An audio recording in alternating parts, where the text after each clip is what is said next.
Assalamu alaikum wa rahmatullahi wa barakatuhu. And very good morning to all of my dear student. Today's topic is nullifiers of Salah. Nullifiers means that the Salah has no legal value. Okay, that Salah is not accepted legally, or there is no that your Salah is destroyed. Okay, or not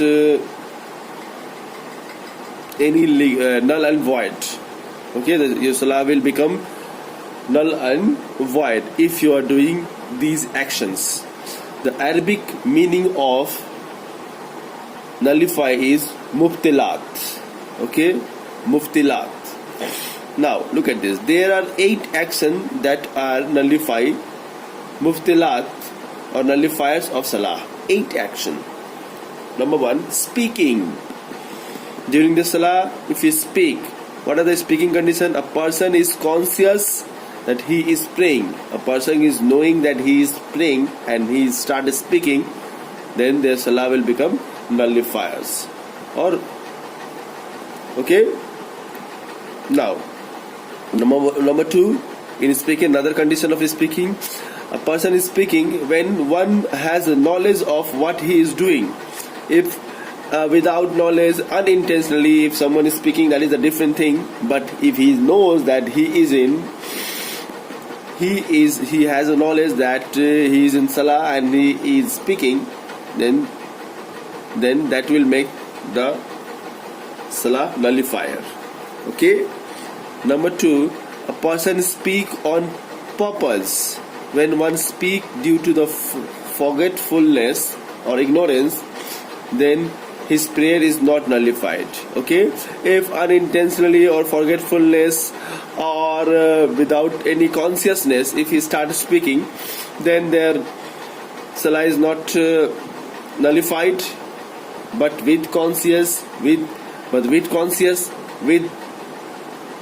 with knowledge, if he speak or talk, then his Salah will become nullified. Okay. Now during Salah, if someone is laughing, his prayer is nullified. Okay. During Salah, laughing is not allowed. Eating is also not allowed. That makes nullified. Okay. Now drinking during the Salah is also not allowed. Okay, the prayer is nullified during Salah if you laugh, eat and drink. Now number 3, part of the aura is exposed. Part of the aura is exposed means that you are in Salah but you are looking here and there.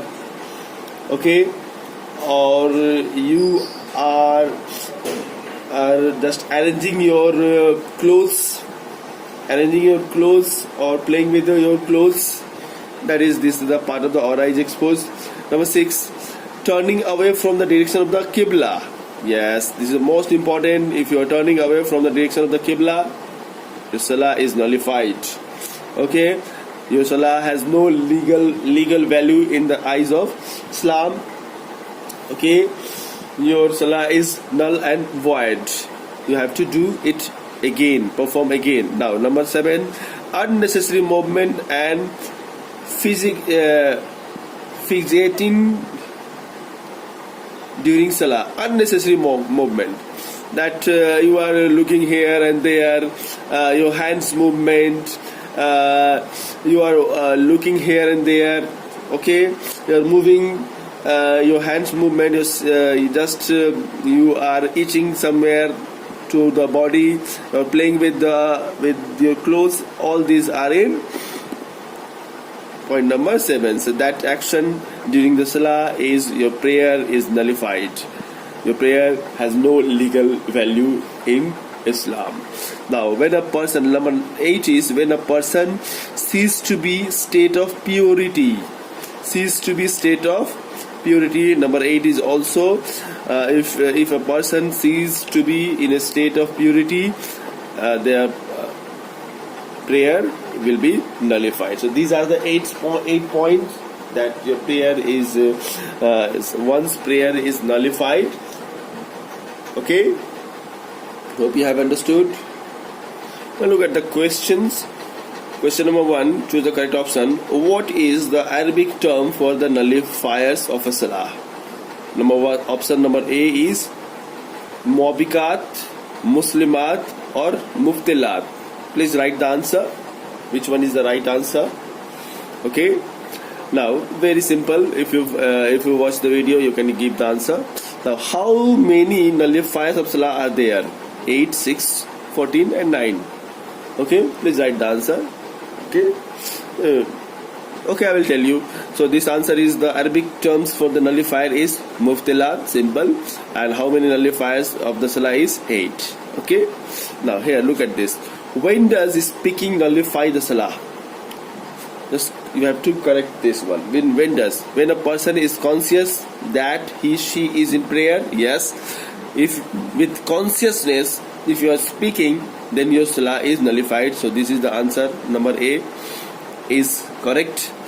Now, when a person wants to correct the imam, yes, the person is speaking, but the imam is doing something wrong, or he forgot some surah, then a person starts speaking to correct the imam, then his salah is nullified. No. When a person wants to correct the imam, the salah is not nullified. Mind it. Number B is the condition that is not nullifying the salah. Now, number C, when one has knowledge of what he is doing, yes. If he speak and he has knowledge what he is doing, then his salah is nullified. Now, number D, when a person is recite behind the imam, what happened? When a person recite behind the imam, is his salah is nullified? Is his salah nullified? Yes. Recite behind the imam, is his salah nullified? Yes, except only Surah Fatiha, and the Surah Fatiha will also recite with a lower voice that no one can listen. Okay, if a imam is reciting a surah and another the muqtadi also start reciting the same surah, then their salah will nullify. Okay. Now, when a person speak on purpose, yes, that will nullify the salah. When one speak due to forgetfulness, the salah will not nullified. Okay. So here, this one nullified there. This one also nullified. Recite behind the person speak. This one is also nullified. Forgetfulness not nullified. This one is not nullified. Okay. When a person speak due to ignorance, also not nullified. When a person recite behind the imam, here there is some don't be confused that when a person recite behind the imam, reciting behind the imam is not allowed except only Surah Fatiha. Okay, so just you have to write it that it is nullified your salah. Okay, clear? So these are the some important points. Hope you have understood. Here's the question that make a list of the muftilat. So you have to write in this or write in a copy that all 8 points of muftilat that nullify the salah. Clear?